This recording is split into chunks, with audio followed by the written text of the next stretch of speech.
Thank you for joining us for the C.S. Lewis Lecture Series Question and Answer Session. We have a few moments for questions, and so we'd like to entertain them at this time. You mentioned earlier that Lewis had some pretty interesting experience with William Kirkpatrick, and it seemed like Lewis really developed a love of observation. Would you say Lewis was an empiricist? Often Christians think that empiricism and Christianity don't mix. Very good question. Lewis had both a rational and an imaginative side to his life. And what he learned from Kirkpatrick was how to observe. And the whole process of observation and deduction and analyzing was key to his ideas of debate. And it was the great Kirk who was very rigorous with him. And so that rigor turned him into, in one sense, a logical positivist, to someone who would just see the facts as they were, who would not kind of try to imagine, but look at the evidence and deduce from the evidence. And so in that way, he gave them wonderful talents of debate and argumentation and thought, clear thinking. And so when we look at one of his books like Mere Christianity, we can see the development of his argument as it progresses, and it makes sense. Thank you. I was wondering what person or persons had the greatest influence on his life, and also what inspired him to write the Screwtape Letters? Excellent questions.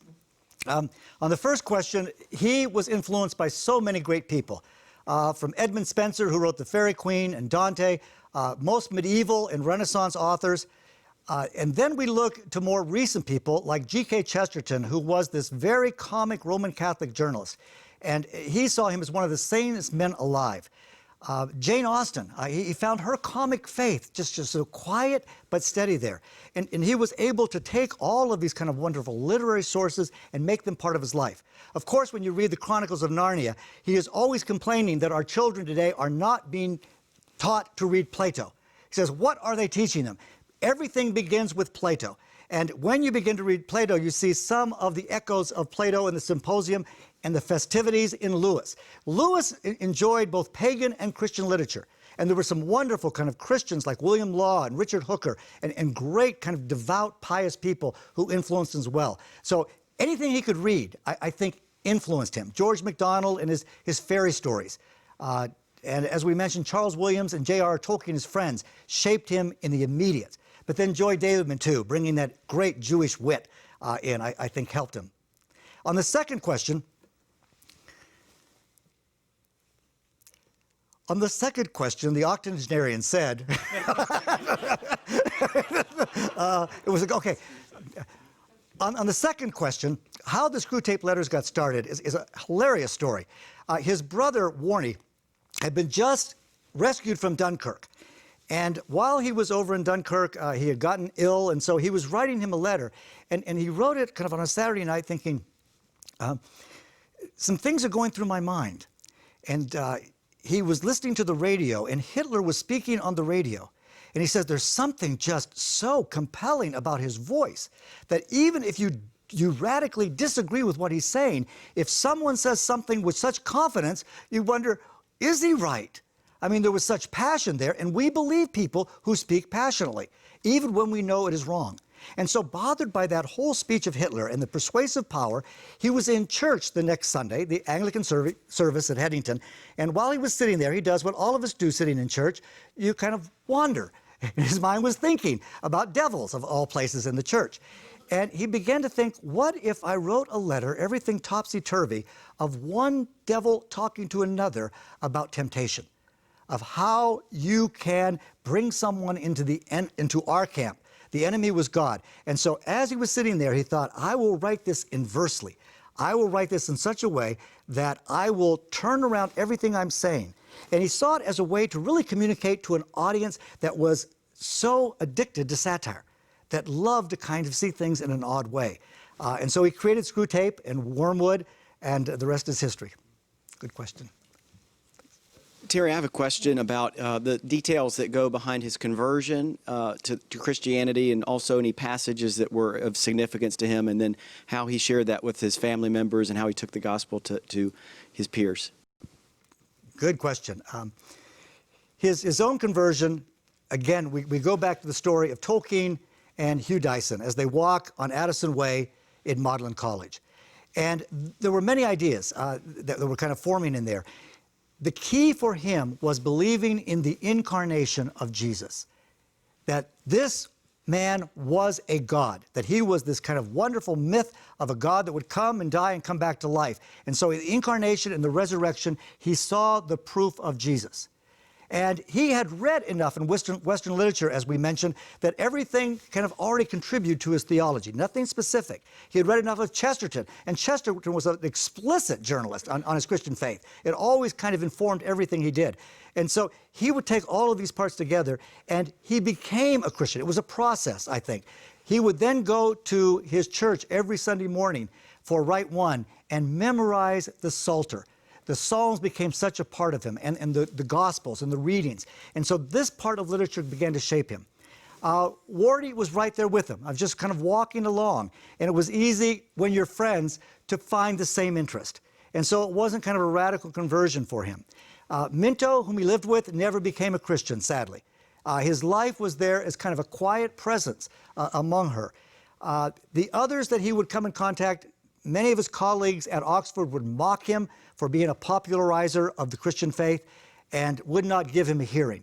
But it was this kind of common presence. It wasn't very ostentatious. He wasn't showy about his faith, but he was solid. In fact, one of his tutees that he taught was Kenneth Tynan, who wrote the play. He was kind of a film drama critic and very radical, very wild. He wrote the play O Calcutta, the all-nude kind of thing. This was one of, and he went the opposite way of but he respected Lewis. He said, Lewis never pushed his faith upon us. What he did, he made us think about things. And at this man's funeral, his daughter read from C.S. Lewis's The Weight of Glory. And so that impact was there. There was a haunting. And how he is before God, we don't know. But Lewis had planted the seeds and haunted other people's minds and made them uneasy. Thank you.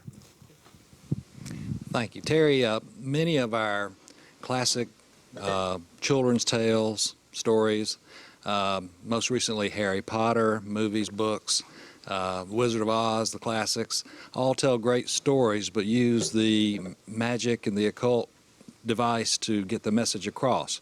Obviously, C.S. Lewis did as well. Was that a means to an end for him in order to reach a certain group of individuals that needed to be reached, or Much Ado About Nothing, or what would be your comments on that? Great question, and provocative, controversial question for many. I think it's key to realize that C.S. Lewis, Tolkien, as Rowling herself, who is kind of an Anglican, and really models a lot of her writing on Lewis's 7 Chronicles. I mean, she has 7 books of Harry Potter. There is more influence there than people realize of Tolkien and Lewis upon her. In fact, the anti-Lewis is Philip Pullman, who did The Golden Compass and a lot of other children's literature, which is obviously anti-Christian. I mean, it's anti-church, anti-Christian, and when you compare his writing to Rowling, Rowling looks like she's preaching the gospel.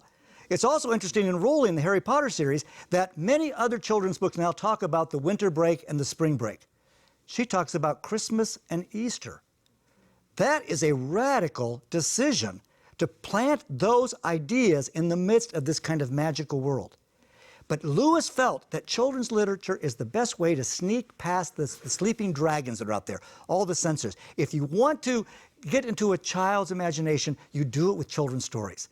And if you look at our public schools, one of the few Christian things that are allowed are the Chronicles of Narnia. And the Chronicles of Narnia, when you read them, are full of basic Christian doctrines and morality. And yet they're allowed in because they aren't religious. And this gets back to what we said about Jesus' parables. Jesus' parables were never viewed as religious. They're radical. They're little stories that you can't pin down. You can't say, this is exactly what it means. He disturbs you with these, and he makes you kind of seek a relationship with him. And so Lewis used children's literature, not use it, he just enjoyed it. He said, I love it. And Tolkien, too, they said, we need to write books that we would love to read. And so The Hobbit came out, and the Chronicles of Narnia, and the Perelandra science fiction trilogy. They loved this kind of literature that was there. The interesting thing is, Tolkien hated the Narnian Chronicles.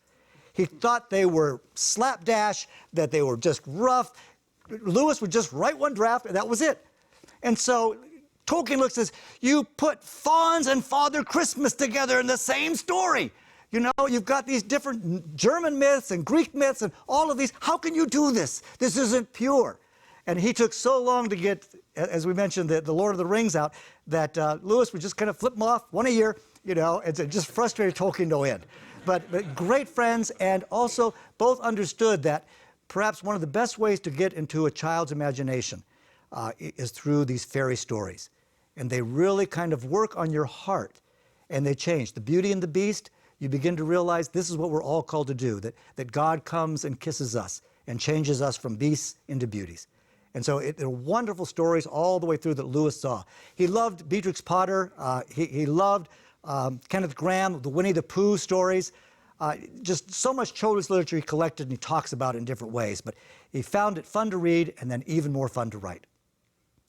Well, just kind of a follow-up question. As C.S. Lewis seemed to really centralize his writings on communicating, articulating the Christian faith, how would he comment upon the writings of Harry Potter, or the writer is Rowling, is that right? Yeah.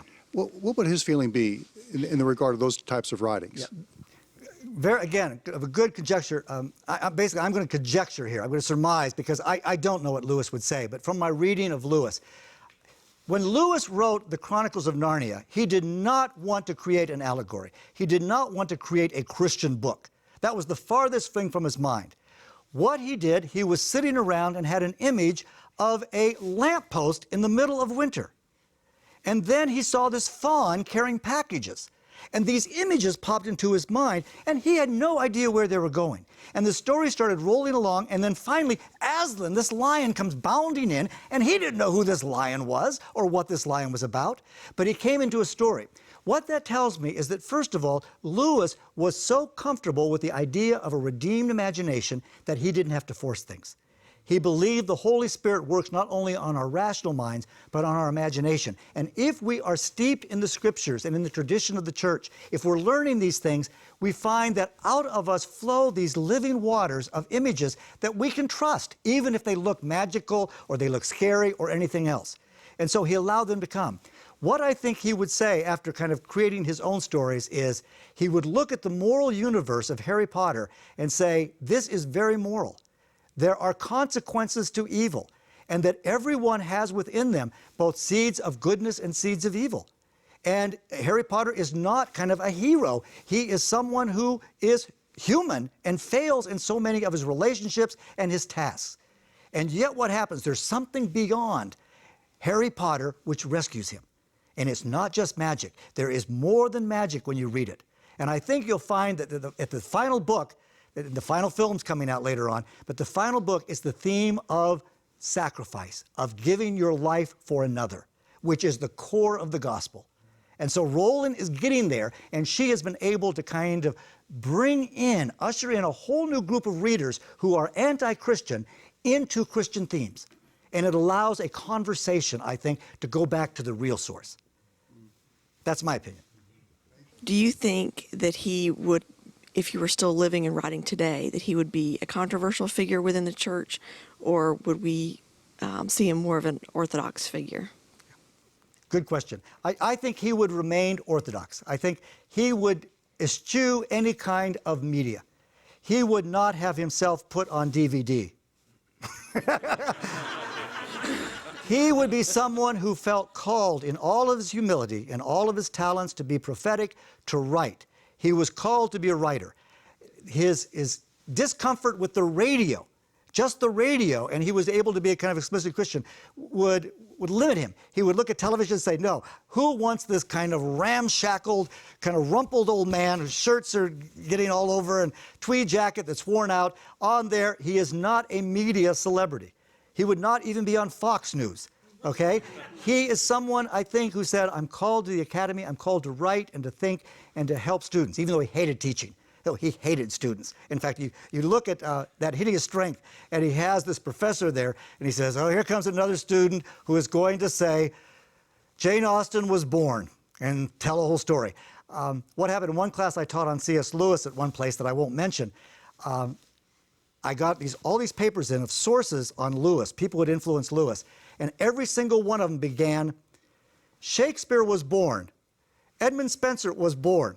And I said, look at what you've all done. You've fallen into this kind of training capacity that is there. But Lewis would kind of break out. He would stay away from the media. He would not try to be controversial, except the world would see him as controversial because he would articulate the Christian faith in a fair and a reasonable manner. And that's something that we understand about the gospel. The gospel is a sword that does divide. And when you speak the word of truth, it's going to divide people, but you do it with as much grace and joy and imagination as possible, and people will then come. Good question. You brought up a very interesting element there where you said, where you really talked about being in love versus loving. And Lewis, it seemed the way you presented it, made a tie between love and will. Do you think he believed that the fidelity of loving was just a matter of will, or was it a matter of love and faith? Well, a whole other seminar to deal with this. For Lewis, it is not only a matter of will, because I think that Lewis would say that will does not get us anywhere. Will is as frustrating as any other human faculty that we have.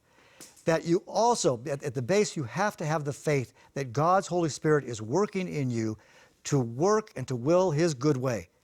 And so the dependence upon God and the Spirit is strong in Lewis. And yet, in as far as it's possible for us, we have small acts of will to do. It's our participation in the battle against the enemy. So whenever we can do anything small, of smiling at a person, embracing a person, giving a kind word, holding our tongue, which is harder for most of us, those are acts of will that we can do, that we are equipped to do. But greater acts, we must be kind of infused with the spirit of grace and faith and love that Jesus gives us. Otherwise, we're lost.